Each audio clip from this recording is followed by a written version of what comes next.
October 20th, 1944. 6 a.m.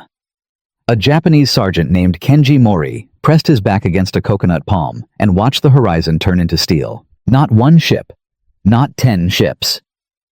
700 warships materialized from the morning fog like a wall of iron closing across the entire Eastern Sea.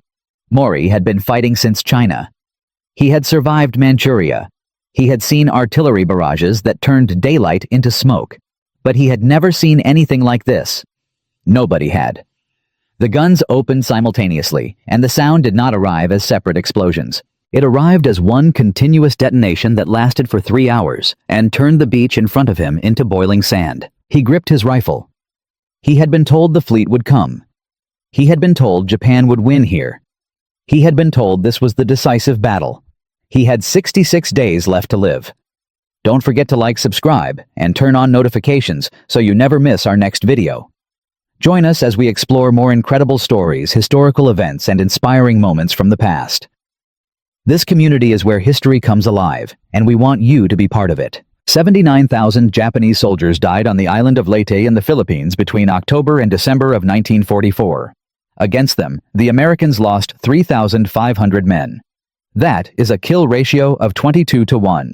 But here is what makes Leyte one of the most devastating strategic catastrophes in military history. Every single one of those 79,000 Japanese soldiers died on an island their own commanding general had told Tokyo was indefensible. Before the first American boot touched the beach, Japan's most capable general had sent a report to Imperial headquarters in Tokyo, stating clearly in writing that Leyte was the wrong island, that fighting there would be suicide, that the men sent there would die for nothing. Tokyo sent them anyway. To understand how 79,000 soldiers walked into a battle their own leadership had already conceded was lost. You need to understand what Japan was desperately trying to protect in October of 1944, and why the men in Tokyo were so terrified of losing it that they overruled their best general and condemned an entire army to destruction. By the autumn of 1944, Japan's empire was bleeding from a dozen wounds simultaneously. The outer defensive ring in the Marshall Islands had been smashed. The Marianas had fallen, putting American B-29 bombers within direct range of the Japanese home islands. And the Turkey shoot, the Battle of the Philippine Sea in June, had been an air combat catastrophe so complete that Japan lost 476 aircraft in 2 days. Carrier aviation, the weapon that had made Japan terrifying in 1941 and 1942, was effectively gone as a strategic instrument. Pilots who had taken years to train were dying faster than replacements could be produced. But Japan still held one thing that made the entire war machine function. The Southern Resource Area. Borneo's oil fields. Malaya's rubber. The Dutch East Indies metals and fuel. These were the resources Japan had gone to war to seize in December 1941. They were still in Japanese hands. And they were pumping the blood that kept Japanese industry alive. The problem was getting that blood home. Every tanker carrying Borneo crude north toward Japan had to pass through one geographic bottleneck: the Philippines. The island chain stretched like a 1,100-mile fence across the western Pacific, and every supply ship moving from the southern resource area to the Japanese home islands had to pass through the gaps in that fence. For 2 years, American submarines had been hunting those ships with steadily improving accuracy and steadily increasing lethality. By 1944, they were sinking Japanese merchant tonnage faster than Japanese shipyards could replace it. Every tanker on the bottom of the Pacific was fuel that never reached Japan's factories, never reached Japan's warships, never reached the divisions fighting across Asia. If the Americans took the Philippines, the fence fell. The southern resource area would become a massive oil field that Japan owned but could not reach. The home island's industrial economy would begin its terminal decline, measured not in years, but in months, calculated against whatever fuel remained in storage. The Navy could not sail. The factories could not produce. The Army could not resupply its divisions across Asia. Japan would not surrender immediately. But the timeline to collapse would be set and running, and nothing could stop it. This was the strategic logic that drove Imperial General Headquarters in Tokyo toward their decision. The Philippines had to be held. If the Americans were going to invade Japan, needed to destroy the invasion fleet at the moment of maximum American vulnerability, when the transports and supply ships were clustered in the landing zone, when the soldiers were still moving from ship to shore, when one devastating naval strike could theoretically send the entire operation to the bottom, and force Washington into a negotiated settlement. The plan was called Shoichi-Go, Operation Victory 1, and it was genuinely audacious. The combined fleet would strike from 3 directions simultaneously. A carrier force would move from the north acting as a decoy to draw the American fast carriers away from the invasion zone.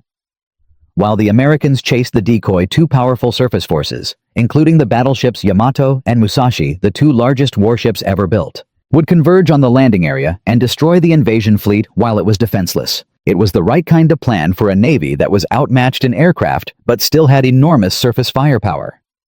It was the kind of plan that could work if the coordination was perfect, if the Americans took the bait, if the timing held across thousands of miles of ocean. And Tokyo decided it had to be executed at Leyte. General Tomoyuki Yamashita disagreed. Yamashita was not a cautious man. He had conquered Malaya with a force that his opponent thought was too small to be threatening. Driving British and Commonwealth forces 600 miles down the peninsula in 55 days and capturing Singapore in a campaign so fast and decisive that it had permanently altered how military historians understood modern maneuver warfare. He had been given command of the Philippines defense specifically because Tokyo recognized he was one of the most capable operational commanders in the Japanese army. He looked at Leyte and saw a trap. Not a trap set by the Americans, a trap set by geography. Leyte was an island with one viable port for resupply Ormoc on the western coast. The road network inland was primitive. The central mountains turned the interior into a maze of ravines and ridgelines, where supply by vehicle became nearly impossible in heavy rain, and the Philippines in late 1944 was in the middle of its wet season. If Japan committed major forces to Leyte, and the supply line through Ormoc Bay was interdicted by American air power and naval forces, which American air power and naval forces were absolutely capable of doing, those forces would be trapped on an island with no way to feed them, no way to resupply their ammunition, no way to evacuate them. He submitted his analysis to Imperial General Headquarters. He recommended Luzon, the main island. Better roads, better infrastructure, mountain terrain in the north that allowed defense in depth supply lines that were harder to cut. If Japan was going to fight a decisive battle in the Philippines, Luzon gave Japanese forces the best chance of making that battle expensive enough to matter. Tokyo overruled him. The decisive battle would be at Leyte. Every soldier that could be moved to the island would be moved there. Every ship that could carry reinforcements would carry them through Ormoc Bay. The Navy would commit everything it had left. Yamashita submitted his formal disagreement and began preparing for a battle he believed was already lost before it began. On October 20th, 1944, at 10 o'clock in the morning, 174,000 American soldiers from the 6th Army came ashore on a 20-mile front on the eastern coast of Leyte. The pre-landing naval bombardment had been running for 3 hours. The beach defenses built for a garrison sized for a secondary theater were overwhelmed before the first landing craft hit the sand. General Douglas MacArthur waded ashore through the surf at Red Beach at 100 in the afternoon. He had been evacuated from the Philippines in March of 1942 under direct orders from President Roosevelt, taken out by PT boat in the middle of the night, while the Bataan garrison he was leaving behind prepared for a captivity that would kill thousands of them. He had promised from Australia that he would return. He walked to a portable microphone and broadcast to the Filipino people across every frequency available. He had returned. He would not leave again until the Japanese were expelled. The liberation had begun. It was one of the most consequential speeches of the Pacific War. And behind him, still forming on the beach, was the military force that would now have to make good on that promise on an island that Japan had just decided to defend with everything it had left. The fleet was coming. The reinforcements were loading in Manila and Cebu. 80,000 Japanese soldiers were being directed toward a battle that Yamashita had said could not be won. Sergeant Kenji Mori was already in the mountains. In Part 2, the largest naval battle in human history erupts across 500 miles of ocean. The Yamato turns its guns toward unprotected American escort carriers, and a group of destroyer captains make a decision that should have been suicide, but somehow was not. What happens in the next 72 hours will determine whether MacArthur's army survives its first week ashore or goes to the bottom of Leyte Gulf. October 23, 1944, 6:47 a.m. The submarine, USS Darter, picked up Kurita's fleet on radar in the Palawan Passage and fired 6 torpedoes. The first salvo sank the heavy cruiser Atago, Kurita's flagship. The admiral commanding Japan's entire strike force had to be pulled from the water by a destroyer. Soaking wet, his flagship burning behind him, Kurita transferred his flag and kept moving toward Leyte Gulf. Because stopping was not an option Tokyo had given him. In Part 1, we watched 700 American ships materialize on the horizon at dawn on October 20th, 1944. We watched 174,000 soldiers come ashore on a 20-mile front. We watched MacArthur wade through the surf and keep a promise 2 years in the making. And we watched General Yamashita's worst prediction begin coming true in real time. Tokyo had overruled him. The decisive battle would be at Leyte.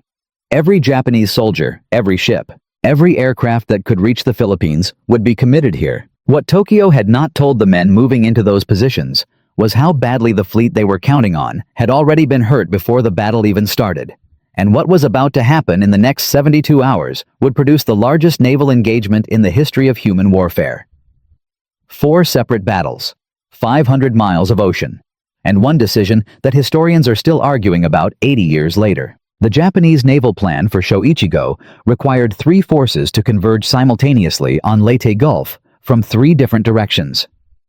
Center Force. The main strike element under Admiral Kurita would come through the San Bernardino Strait from the northwest, carrying the Yamato, the Musashi, and the most powerful surface fleet Japan could assemble. Southern Force split into 2 groups under Admirals Nishimura and Shima would approach from the southwest through the Surigao Strait, and Northern Force under Admiral Ozawa would approach from the north carrying Japan's remaining carriers as a deliberate decoy, practically empty of aircraft designed to draw the American fast carriers away from the invasion zone, while Kurita came through the unguarded strait. The plan was elegant.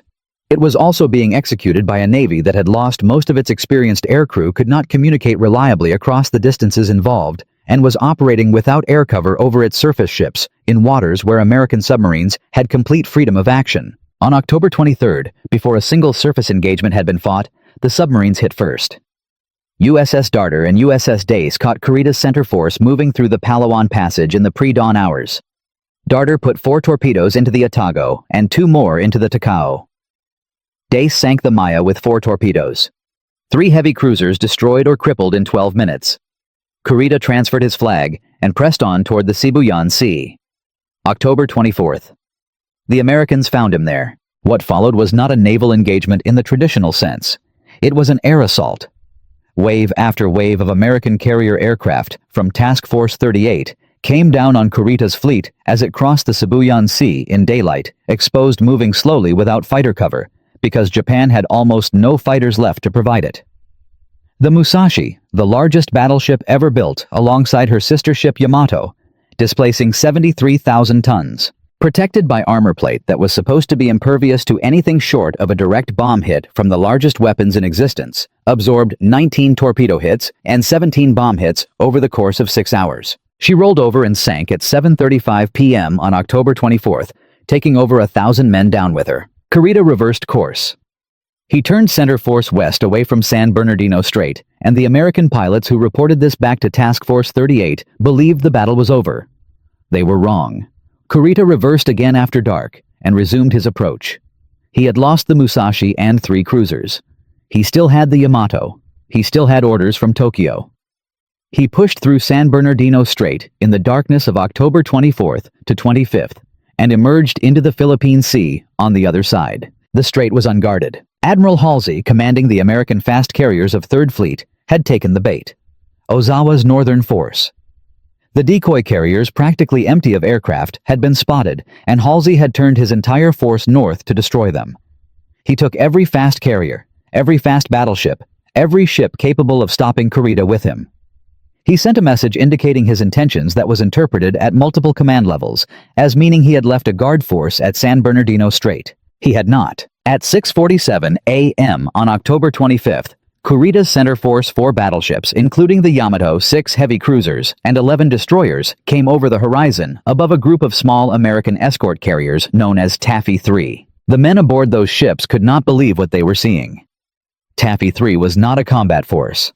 It was a collection of 6 escort carriers, converted merchant hulls with flight decks welded on top, carrying aircraft designed for anti-submarine patrol and close air support of troops on the beach.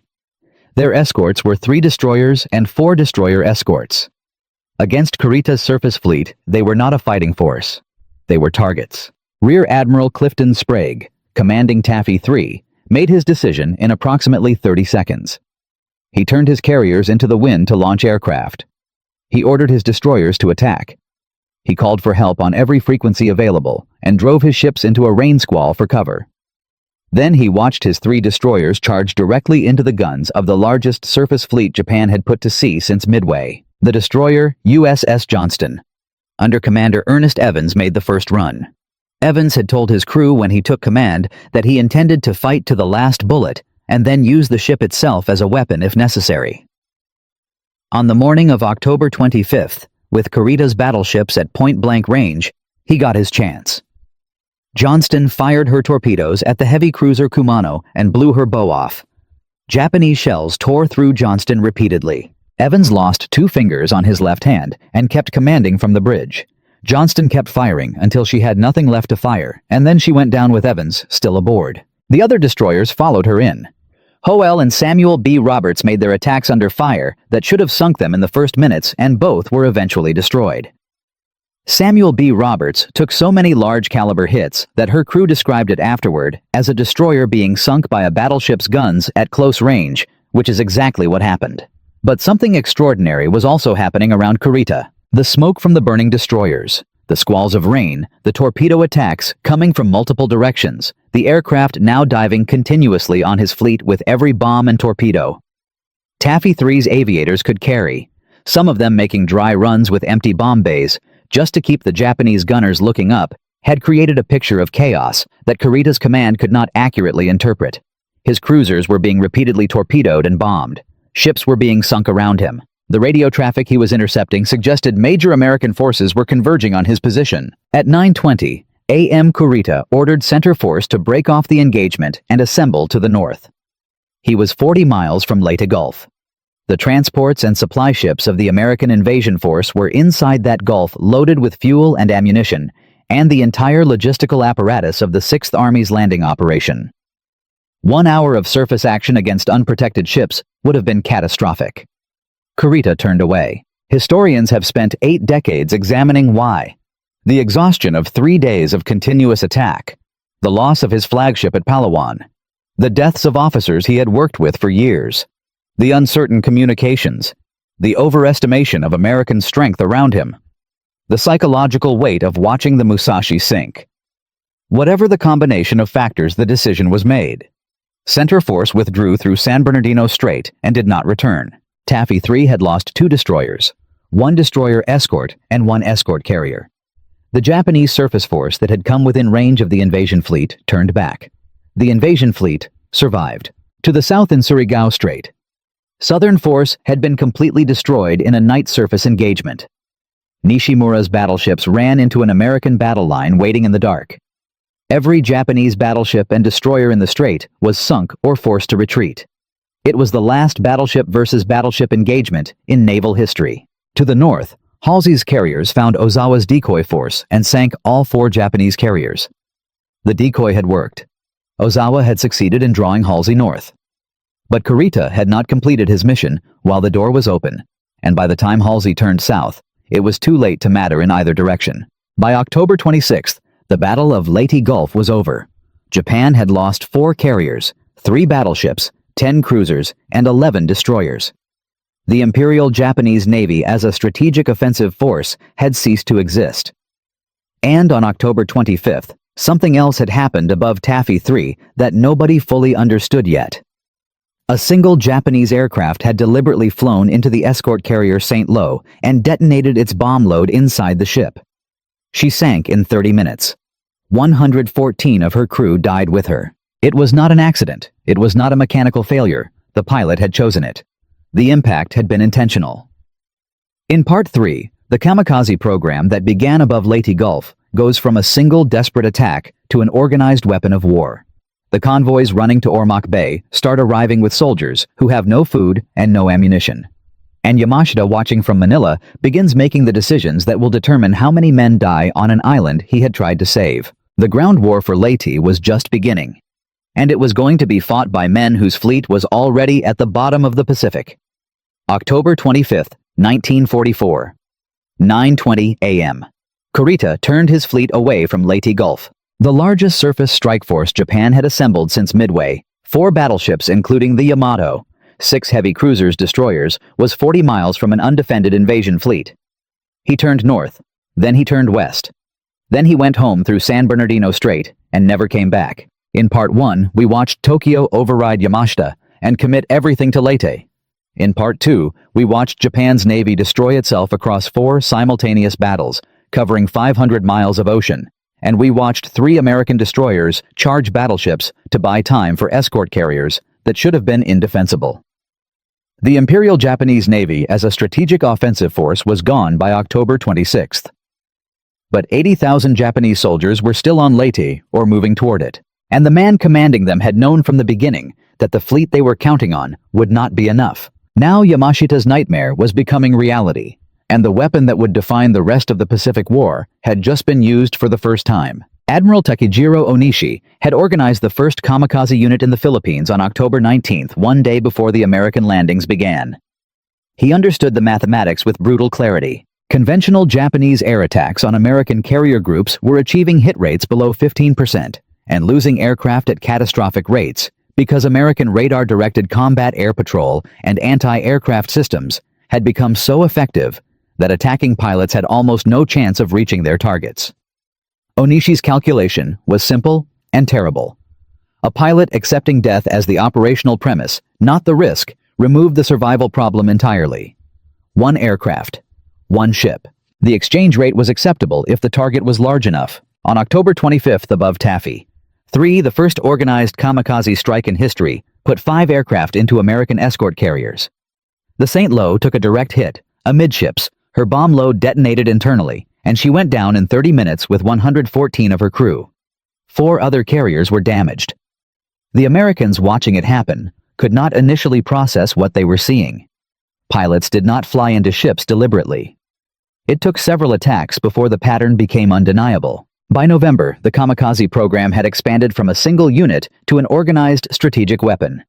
Onishi was recruiting pilots across the Philippines, framing the missions in terms of Bushido and sacrifice for the emperor, drawing on cultural frameworks that made the logic feel less like suicide and more like the highest form of service. Young men were volunteering. The aircraft being used were often obsolete models, trainers, fighters too slow to survive conventional combat, now repurposed as guided munitions with a human targeting system. The Americans began calling them Divine Wind, the literal translation of kamikaze, and they feared them in a way that conventional air attack had not produced for 2 years. Between October and December 1944, kamikaze attacks sank or damaged 57 American ships off Leyte alone. The psychological effect on American sailors exceeded the physical damage. A weapon you could shoot down was manageable. A weapon that wanted to die was something different. But the kamikaze program could not solve the ground problem on Leyte. And the ground problem was getting worse in ways that confirmed everything Yamashita had predicted. The convoys running through Ormoc Bay were being hit continuously. American 5th Air Force and Naval Aviation had identified Ormoc as the single viable supply route and were treating every convoy as a priority target. Of the approximately 65,000 reinforcement troops Tokyo sent to Leyte after the initial landings, a significant portion arrived without their heavy weapons because the ships carrying those weapons had been sunk before reaching the island. Divisions landing through Ormoc found themselves on the beach with rifles and minimal ammunition, told they were joining a decisive counteroffensive finding. Instead, a defensive battle that was already losing ground. By mid-November, Japanese units in the Central Highlands were reporting supply shortages that were degrading their combat effectiveness below sustainable levels. Artillery ammunition was being rationed at rates that made counter-battery fire impossible. Food was being supplemented by whatever the mountains could provide. Unit commanders were submitting reports that described soldiers fighting at reduced effectiveness due to malnutrition while simultaneously being asked to hold terrain against American divisions that were resupplied by air and sea daily. Yamashita read these reports in Manila and said nothing publicly that was not appropriate for a commander to say. What he had written in September was on record. Each ship sunk in Ormoc Bay was exactly the ship he had warned Tokyo would be sunk. November 27th. Breakneck Ridge. the terrain feature that would define the Leyte ground campaign for 3 weeks of the most brutal fighting the Pacific had yet produced. The ridge ran north to south across the Ormoc Corridor, the mountain passage connecting the eastern valley to the western port. Whoever held Breakneck Ridge controlled the corridor. Whoever controlled the corridor controlled the only viable route for Japanese reinforcement and American advance simultaneously. The 1st Cavalry Division and the 32nd Infantry Division were given the mission of taking it. The Japanese defenders were the 1st Division transferred from Manchuria, one of the Imperial Army's elite formations. They had built their positions into the ridgeline itself. Bunkers cut into rock. Interconnected fighting positions covering every approach. Fields of fire that turned the jungle trails below into killing grounds. They had been told this was the decisive battle. They intended to make it one. The Americans came up the ridge in rain. Constant tropical monsoon rain that turned every trail to mud, grounded air support for days at a time, made vehicle resupply impossible above the first 100 meters of elevation, and reduced the fighting to what infantry combat reduces to when technology stops working. Men with rifles moving uphill against men with rifles who do not want to give ground. The first assault went in on November 7th. It was stopped. The second assault went in on November 8th. It was stopped. Artillery preparation that should have suppressed the Japanese positions found that the bunkers had been built to survive everything smaller than a direct hit from a heavy artillery shell, and heavy artillery could not be moved up the trails fast enough to support the infantry tempo the tactical situation demanded. The pattern that emerged over the following 3 weeks was brutal in its consistency. American infantry would advance under fire, take casualties, reach the first line of Japanese positions, clear them at close range with grenades and flamethrowers, and find another prepared position 15 meters behind the first. The Japanese defenders were not retreating. They were dying in position and forcing the Americans to pay for every meter of ridge with blood that neither side could afford to waste, but both sides were spending. By November 20th, American casualties in the Breakneck Ridge fighting had reached levels that were drawing attention at 6th Army headquarters. The advance was measured in hundreds of meters per day against defenders who were by every metric undersupplied, outnumbered, and fighting without air support or artillery coordination. They were fighting with what they had, which was the ridge itself, and it was costing the Americans dearly. The 32nd Infantry Division committed additional battalions on November 22nd and began flanking movements that the direct frontal assaults had made necessary. The flanking forces moved through terrain that the Japanese had assessed as impassable for organized units, and was nearly correct in that assessment. The movement took 4 days through jungle and rock that tore through equipment and exhausted the men attempting it. On November 24th, the flanking force reached positions that threatened the Japanese rear on Breakneck Ridge.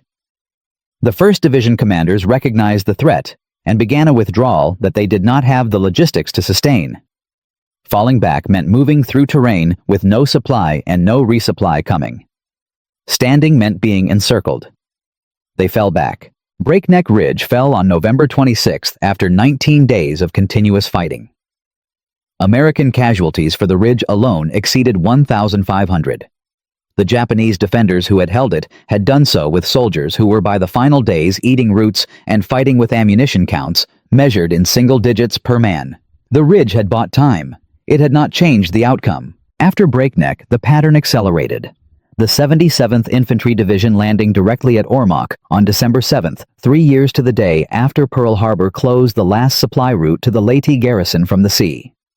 Japanese units in the mountains received no more organized resupply after that date.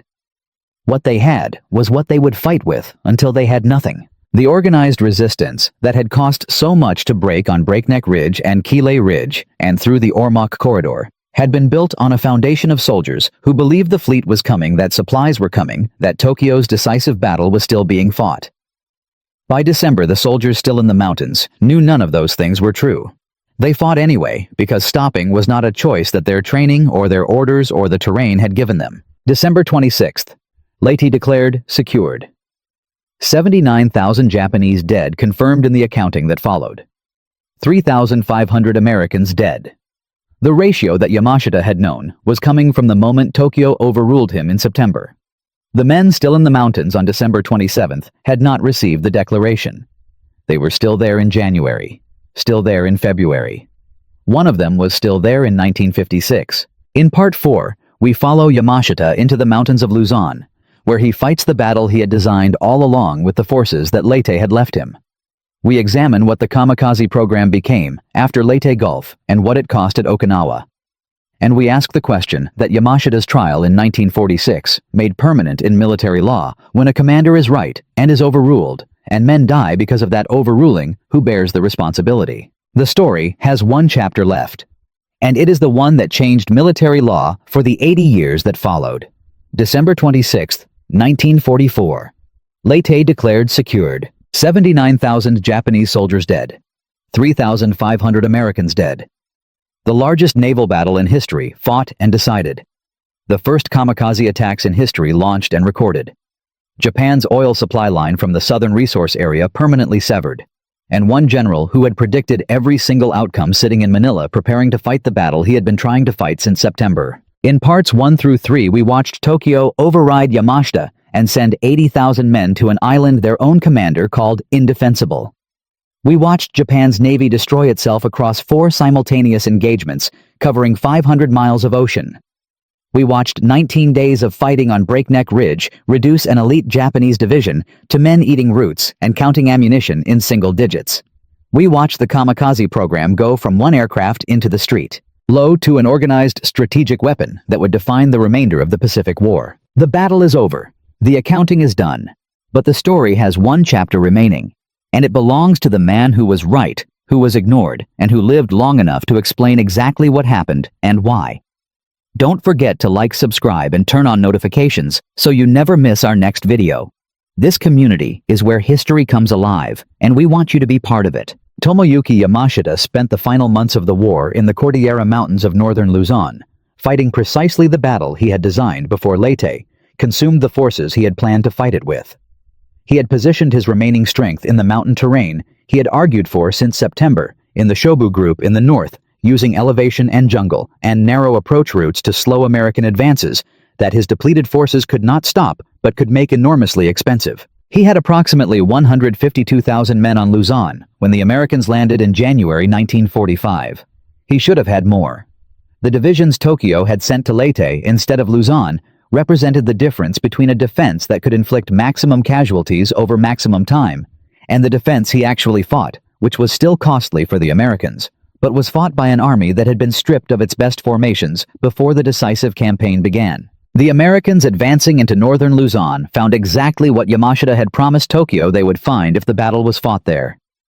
Terrain that artillery could not fully neutralize. Mountain positions that required infantry to clear at close range.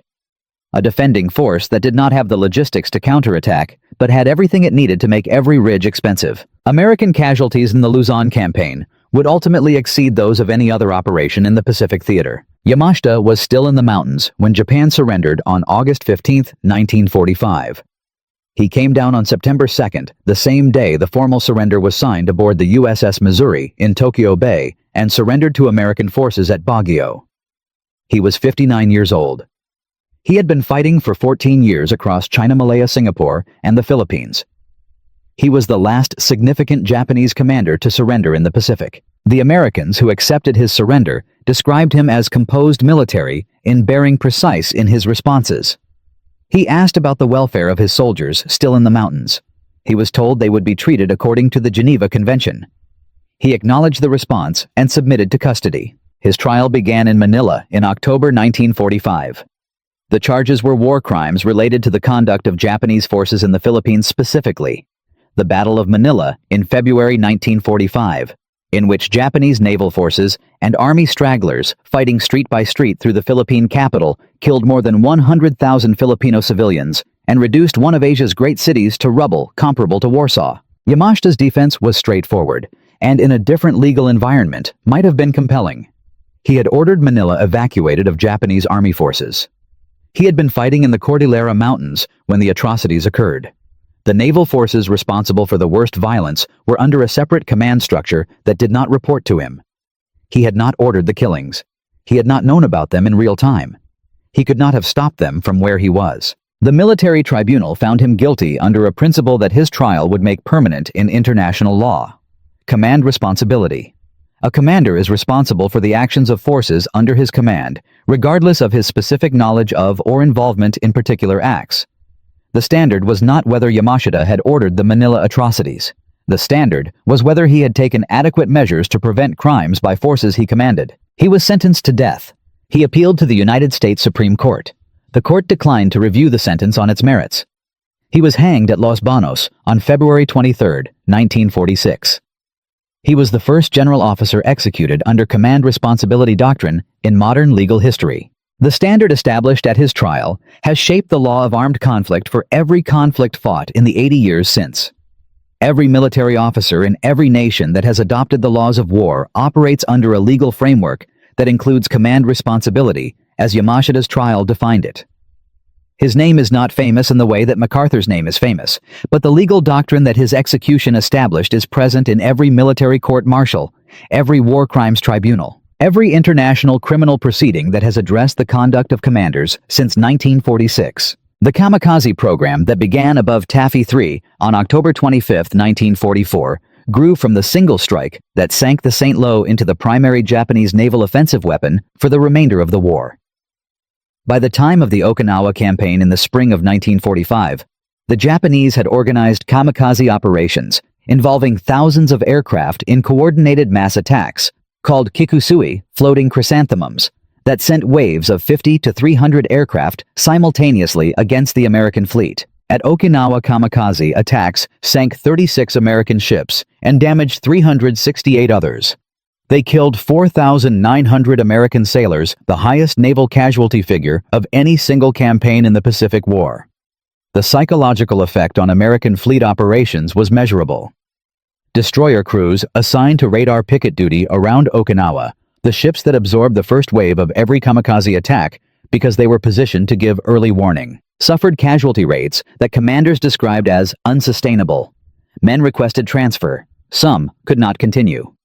The weapon that Onishi had designed as a solution to American defensive superiority was working in the specific way he had intended, not by sinking aircraft carriers, but by making the human cost of continued naval operations almost unbearable. American planners incorporating kamikaze effectiveness into the casualty capabilities and Japanese limitations, there was any decision Tokyo could have made that would have changed the outcome of the Philippines campaign.